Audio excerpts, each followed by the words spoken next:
This is Thrive Perspectives, an ever-growing discussion about the issues and ideas that shape our lives, with your guide, Dr. Matthew Jacoby. This is Stu, your host, and we continue our discussion on the issues that shape our lives. We live in a world that's increasingly cost-averse. We want convenience, comfort, and the lowest possible price. And that mindset doesn't stay in the shopping trolley. It shapes the way we think about relationships, commitments, and even faith. But Jesus never offered a low-cost version of discipleship. Jesus calls us to be holy, to be set apart. Holiness means we won't always fit neatly into the expectations of the crowd, and that set-apart life can feel expensive when belonging is the currency of our age. So let's join Pastor Matt and Connell as we ask how we can live set apart in a culture where the highest good is often staying accepted, staying comfortable, and staying unbothered.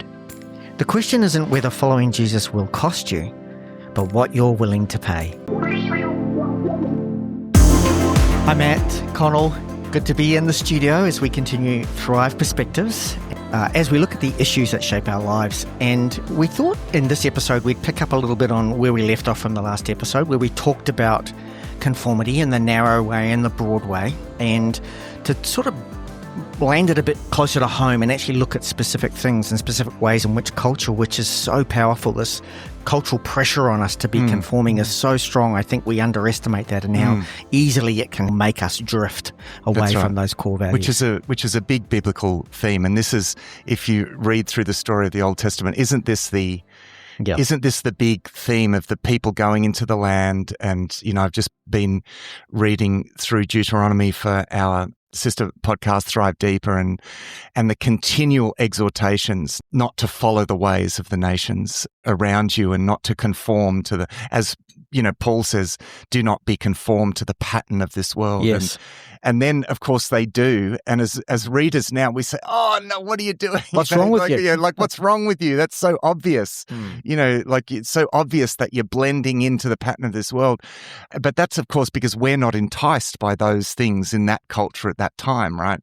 But the danger is equally as big now. But what they've seen, God walking with them out of Egypt and so on. And then as soon as Moses leaves them, they turn to a golden calf. Why would you do that when you've just seen all of those things? Why would you turn to a golden? And yet, what are our golden calves today? That's right. And so it's, because we don't understand how deeply the enticements of our culture actually are. They're so inbuilt within us. And I think this is where, as it says in Proverbs, and actually says this twice.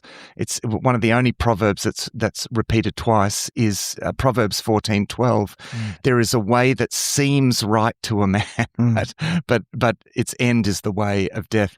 And we want to really put the emphasis. There is always going to be a way of the world that is culturally shaped, that adapts to human nature at any given point, that is in the air that we breathe, that essentially is what Jesus refers to as, that we looked at this in the last episode, the broad way. There's always going to be a broad way, and the current of the broad way is not just going to be an external current. There's always going to be something in it that appeals to us and that threatens to draw us, into itself. And the whole point of the concern in the Old Testament is this concern that God's people need to be in the world and not of the world. In other words, they need to be holy, right? They need to be different, so that when people experience the community, and I don't want to just it is at an individual level, but it's also on a communal level, because part of what distinguishes us is that we, particularly in our culture, that we don't live individualistic lives.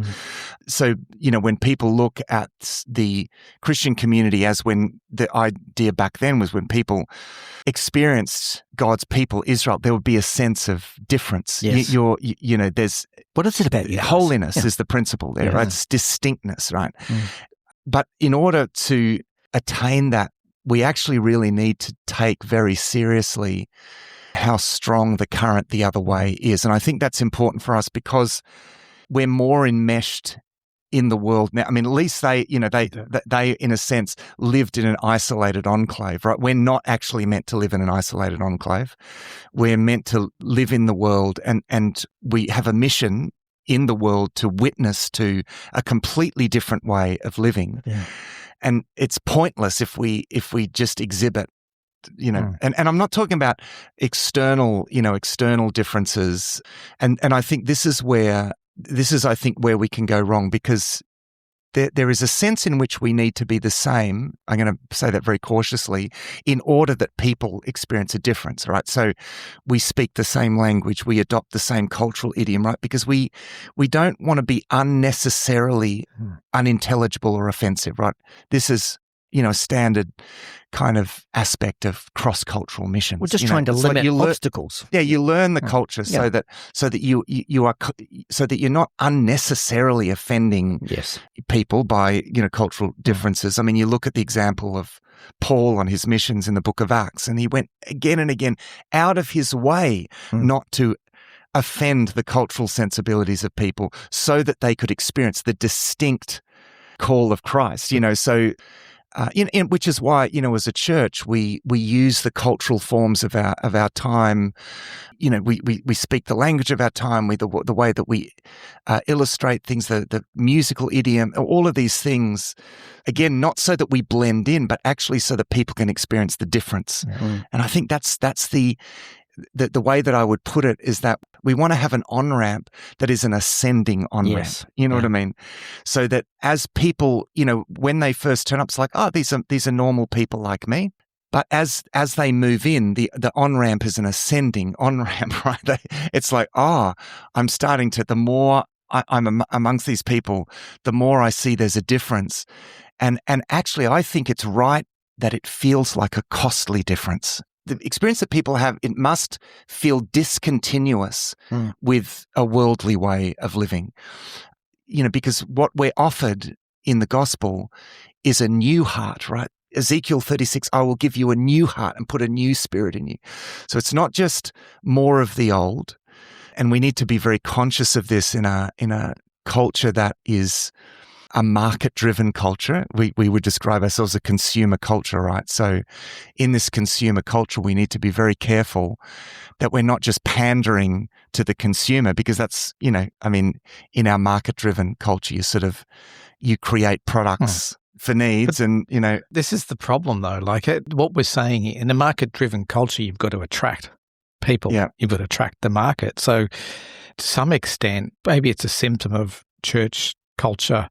At least over the last 10 years, we've had a sense of being attractive to attract people into the doors. And obviously the Sunday service is like a kind of a gateway. Yeah, it's a gateway. We position a Sunday service often as a gateway to make it easy enough for people to be able to participate and walk through the doors and not be turned That's right. Yeah, totally it's the bottom uncomfortable. Of the ramp. It's the bottom of the ramp. It's like Sunday service I would describe as where we get together as a family to remind ourselves what we're all about, to point in the same direction, and we invite others to it. Yes. You know what I mean? It's an open meal.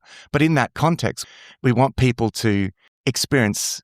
Yes, these are people like me, and yet there's something really different. To experience difference as well. But we can get it wrong, I think. Where do we set the line between what is necessary obstacles to remove in order to attract people, as opposed to making sure the cost is still, I guess, as you say, there's an on-ramp.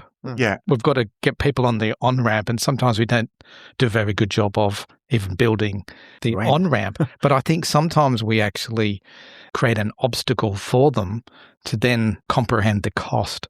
Like it's cheap, like it costs nothing. Yeah, it's easy. We've almost positioned the message of Christianity of Jesus and created a version that is kind of quite easy to digest. It's the one that becomes an obstacle. Yeah, it's the one that it does, because it's not the real thing. We essentially create a form of the Christian faith that is an accessory, because we're all about accessories. We decide how we want to live, and then the market provides us with the various accessories that are going to make us happy or add value to our lives. And in that context, it's very tempting to provide as a church to be a purveyor of sort of religious goods and services that add value, that essentially, that are going to add what you're missing in your pursuit of happiness, and then we're just more of the same. And then here's the thing: when it's not really, when people are thinking, well, I can get that in a whole lot of other ways, and people don't respond,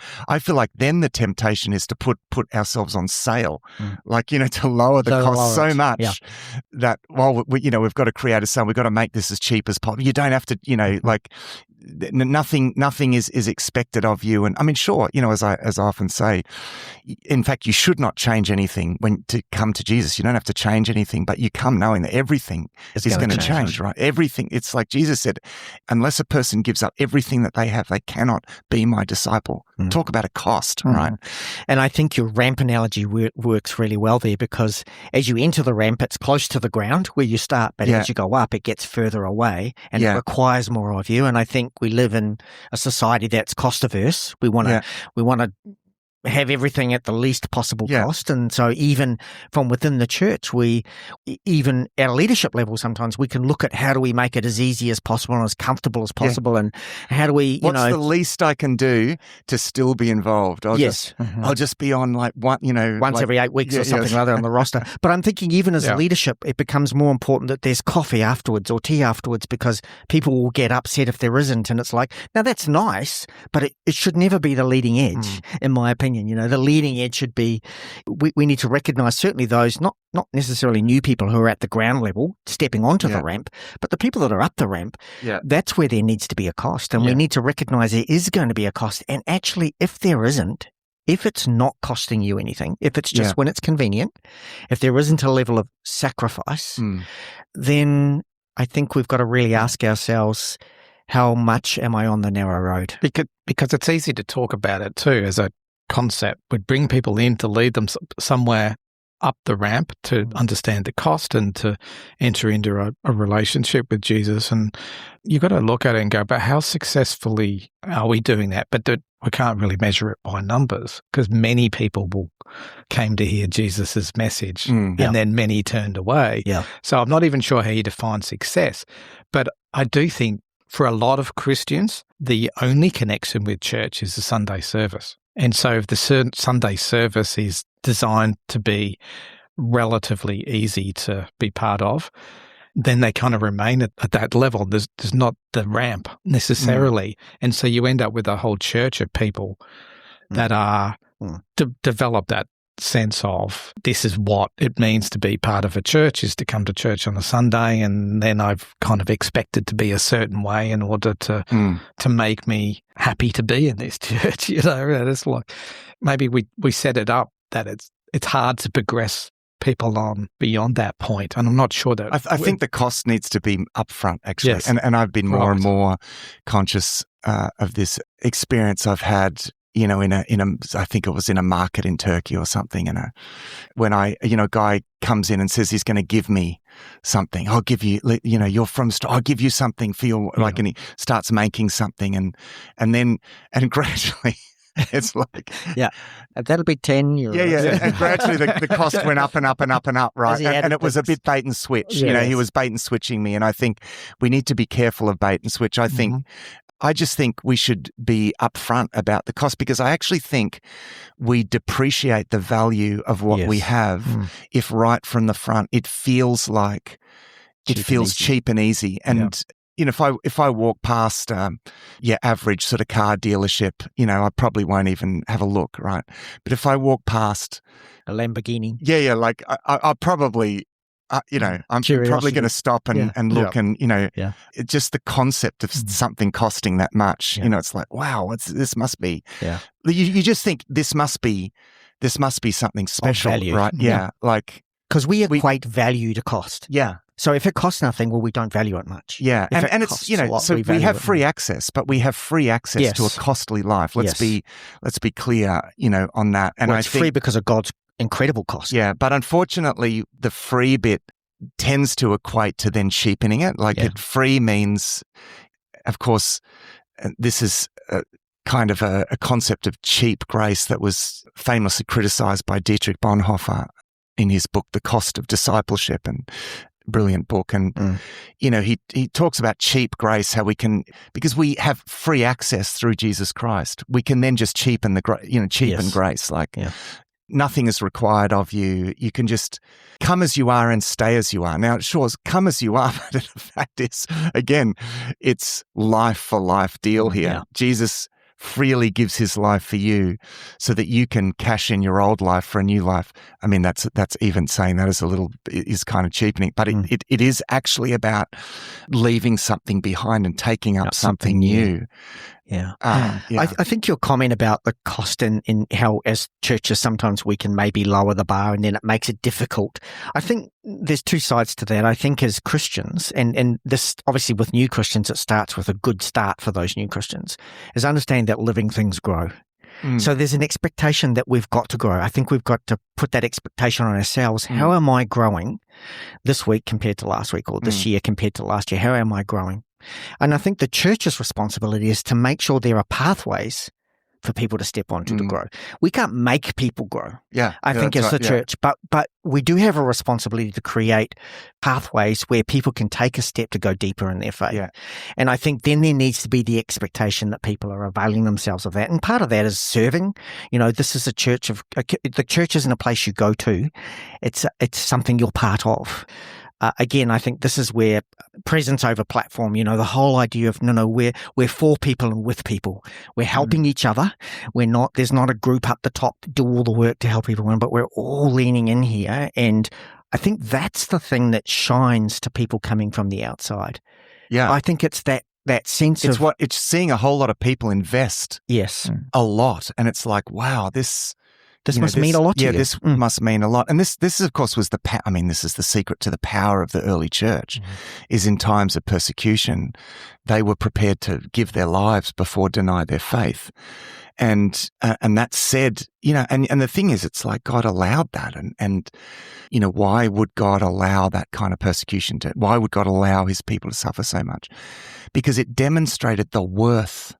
I mean, the reason why, as the famous saying goes, the blood of the martyrs was the seed of the church, because it pointed to the supreme value of this pathway, that it's worth everything that we have to give for it. And it's interesting, in those times, when I read about the early church, I sometimes find myself shocked by how actually strict it was.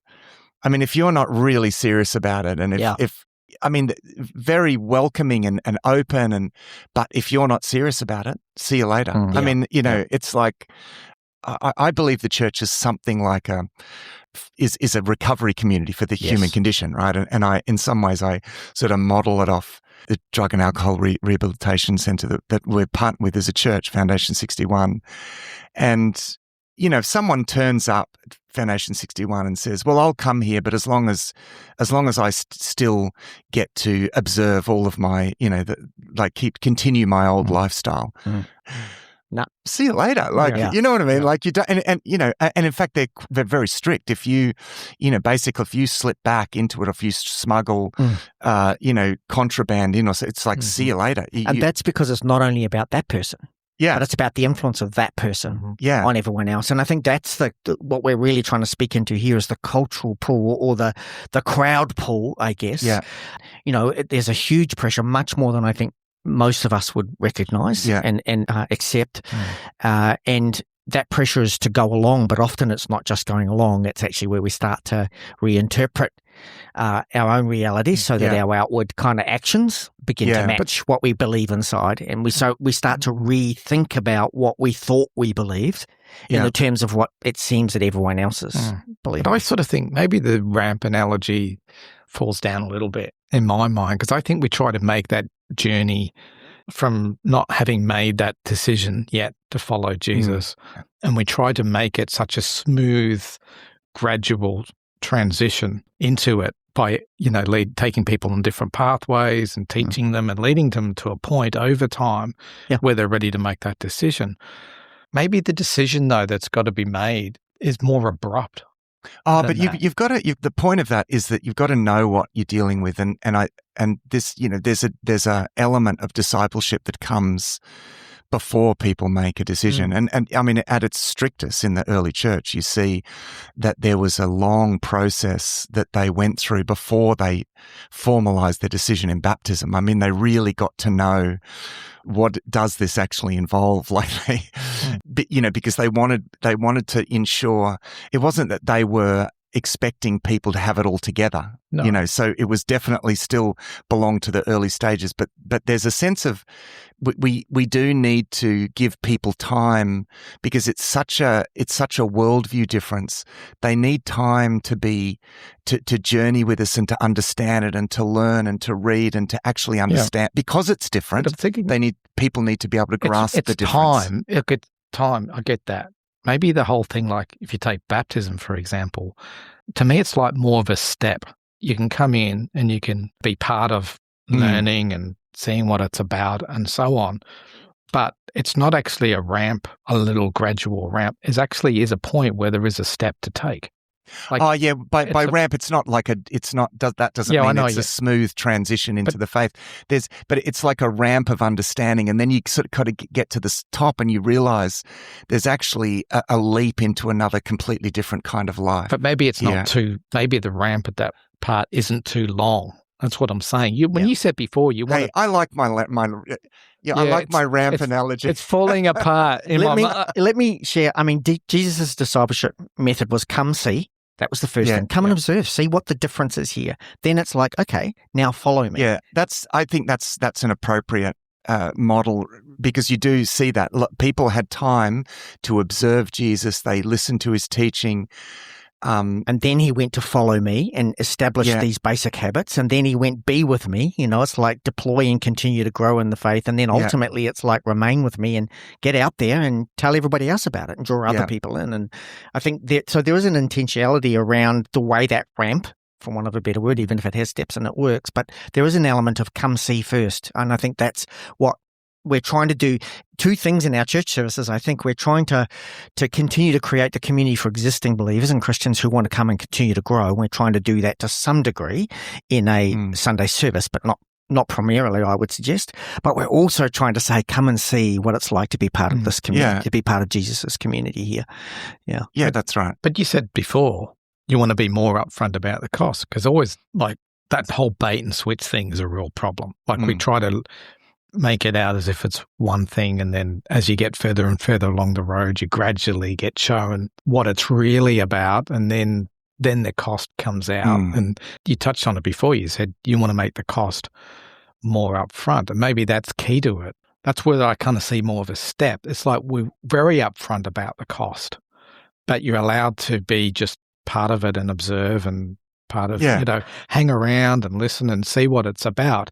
But really, from the moment that you come in, we don't hide the cost. Well, I think a lot of people can see the cost because, and this is what sometimes I think draws people. They should see hopefully they see. Because they can see people serving and volunteers. And I think there's an element of that. But I think you don't just add God on, It's actually exchange, which you said just a little earlier. It's like your life, you're giving over. Now, initially that takes some time to figure out, well, what does that actually mean for me? Yeah, I mean, but that is actually large. I mean, this is why we're having this conversation, because I've been much more emphatic about that. Yes. Probably in the last while, because I have realized that I actually need to be clear about what the gospel is actually offering to people. Yes. And it's, I don't want to offer a Jesus of the gaps. No. Jesus, this is the thing that you're already happy and prosperous light, and but I need your help with this. It's going to fit in, and it's like a accessory to your life. I've become more and more conscious about that, and more emphatic about the fact that Jesus is offering you a completely new life, and it's a life for life thing. Now, I mean, it's interesting, and I referred to this in the last, episode. The sociologist and historian Rodney Stark points out, as he looks at Christian history, that it's whenever the cost seems low, the church really struggles, like it dissipates in a sense. But the times where the church has grown the most is when the cost is high. Now, I mean, Connell, you're the marketing analyst, so you can tell us why does a big price tag actually draw? But there is essentially what he's saying that from a purely naturalistic point of view, he's saying you can just see from history that when people looked on and they saw Christians paying an enormous cost for their faith, it drew people. It didn't drive people away from the church, it actually drew people to the church. Well, I think what's going on there is that people are looking for a solution to how that, it's not a solution to their problems or a solution to how they feel. The way they need to do that is to plug that hole. Yep. Yeah. But there's lots of ways you can plug that hole. But one of the things that I think of from a marketing perspective, and it's quite contrary to how most people would approach marketing, you listen to the market and you let the market tell you what they want, and then you create a product for the market. I think that's one of the least effective ways to market. One of the most significant ways to market is to go, I know what the problem of the market wants to solve, but I'm the expert here in bringing something to market, and I know better than what they do what they actually need. When they see it, they'll want it, but they don't know they want it Or need it. Yeah. You know, so if you just get led by the market, you just end up serving up whatever they want. The market and is you're usually competing wrong. with everyone else. Exactly. You're just blending in with everyone else. So we're just another solution. Do we try this way? Do we try that way? But what people actually want isn't the thing that they tell you that they want. Yeah. So you've actually got to figure out, from a marketing perspective, what is it that you're going to bring to market? And when people see it, they're not asking for it, but they'll want it when they see it, because you actually understand how to bring a solution to them that they don't fully understand themselves. And I think that's the position the church is in, is that we can go to them with a solution that actually isn't the solution that they're looking for. But when they see it, there's something. And let's remember too that the reason why we're even ever having the conversation, whether it's in church or not in church, is because the Holy Spirit is at work in people's hearts. And if the Holy Spirit is at work in people's hearts, which he is, I mean, this is the thing, let's trust that, right? Jesus says, when I'm lifted up, I will draw all people to myself. When the Holy Spirit is at work in people's hearts, he is drawing their attention to a deep, deep need, not just a need for a bit more of that or a bit more, like the accessories, but a deep need for a new life. Now, if they come to church and we're just offering accessories, we're just offering another little solution to make your life happier than it already is, or more fortunate than you already are, then we actually are not speaking to the need that the Holy Spirit is uncovering in people's lives. So it's not really a marketing problem. But it's the same. Psychology. Is psychology. valid, We shouldn't fall into the trap of thinking we've got to market, but the psychology behind it is the same. And I think we have a solution that people want, but they don't know that they want it. They don't know, because the Holy Spirit is already at work in them. If you're going to call it marketing, we've got a massive advantage in the sense that the Holy Spirit's already out there laying the groundwork. And so what we've got to be able to do then is present that. Yeah, and I think what will inevitably, disappoint, I think, it's the one who we should fear disappointing is the Holy Spirit. I mean, if we just offer more of, we're trying to offer a better version of what the world is doing, we're not in sync with what the Holy Spirit is doing in people's hearts, because the Holy Spirit will convict the world concerning sin, according to John chapter 16, which is more than just individual bad things. It's a whole life going the wrong way. And, we need to be making it clear that what the gospel is offering is a completely new and different kind of life, right? And, this is where, the church, it's so important for churches to retain that sense of cost, that sense of difference, and holiness. I want to come back to that principle. This is actually the principle of holiness, right? It's don't change it, and bring it down to the level of because God is calling people up, right? And he's calling people to live a life that is the pursuit of a very, very high ideal.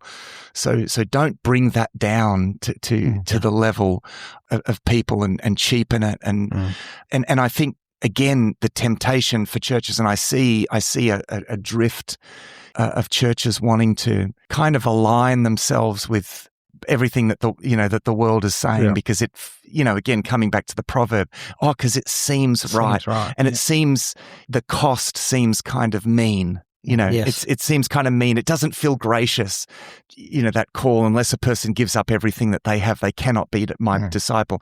We sort of hush down that Jesus and we created Jesus. It's the Jesus that not only comes to you, but follows you where you want to go. Yes, that's right. It's not follow me, it's follow me. It's the Jesus that says not only let he who is without sin cast the first stone, but the Jesus that, but by no means will say, go and sin no more. Yeah. It's like, I'll just come and follow you as you keep going the way that you want. Yeah. That's not what the grace of God is for. The grace of God is given to turn us around and lift us up into a completely different kind of life. And so again, it's a life for life thing. And there are moments, and it's struck me as I've become more sensitive to this. It struck me how at times offensive Jesus actually seems, right, to sensibilities. I mean, there's the saying, unless a person hates their mother and their father and their brother, it's like, why would you say that? I mean, I know it's hyperbolic speech, but if you're wanting to have some appeal, and he's talking to a society where family loyalty is above everything, right? And that's probably why he said that. Because it's why he said that. It's right up front. I'm telling you right now, don't even, here's the cost. I'm putting this in the window.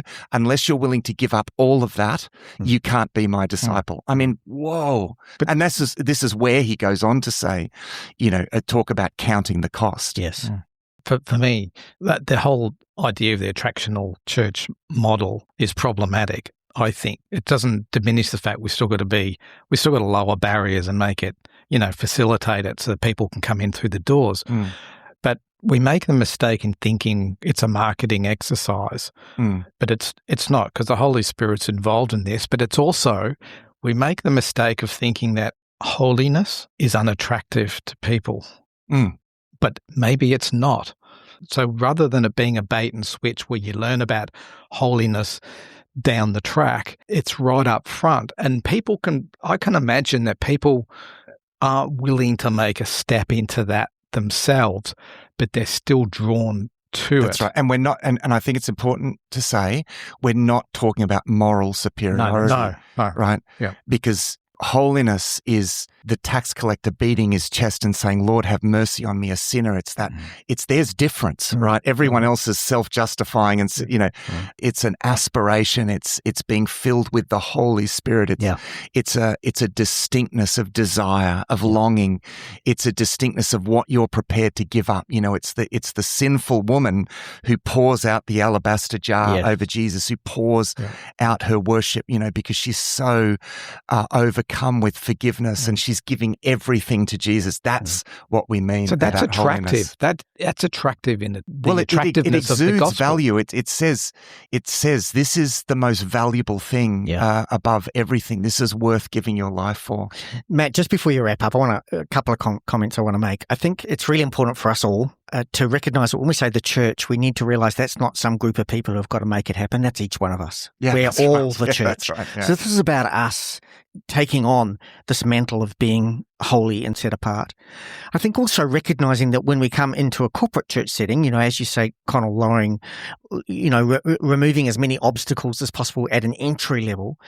But for those of us who have been coming along, is realize we're entering sacred space. I think we treat our gathering sometimes as just another social outing and, there's a band playing and, well, I guess someone's going to have to give us a motivational speech. We need to realize we should be coming into our church or into our life group or whatever it might be that we're doing with a sense of wanting to meet with God and the reverence and the sacred space that creates. And I think that helps raise the cost, as you were saying, Connell.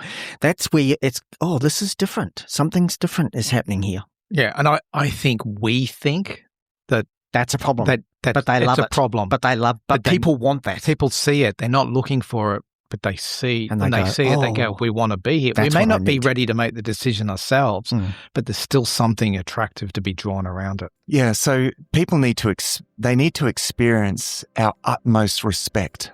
And people will see that. It's seeing value in our, what we are prepared to give, in our respect for it, in our love, in our worship.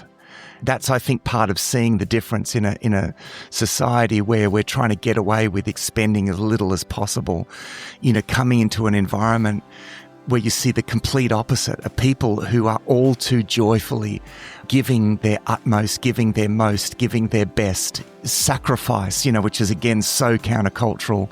It's the experience of that difference, I think, that is going to exhibit the glory of what we're actually offered in the gospel of Jesus Christ. Thanks for joining us for this episode of Thrive Perspectives. Our hope is that these discussions will challenge you to look at life from a new perspective. You'll find all our resources at the Thrive Today website, thrivetoday.tv. If there's a topic that you'd like us to discuss, please email us. Our email is contact@thrivetoday.tv. Until next time, our prayer is that you will thrive.